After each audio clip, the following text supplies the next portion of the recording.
under the administration of President Ferdinand Marcos Jr., nagkaroon po ng plano that we will construct a new bridge nearby, adjacent to the existing San Juanico Bridge.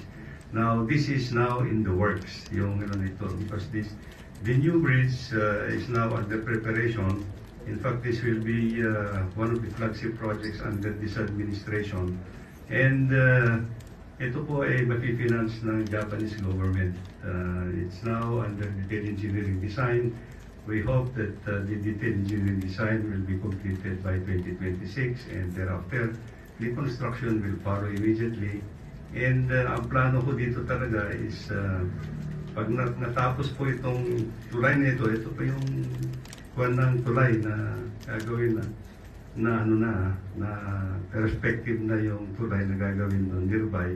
And actually, pag natapos ito, dapat isasara po yung original, yung existing San Juanico Bridge para magkaroon na ng major rehabilitation works.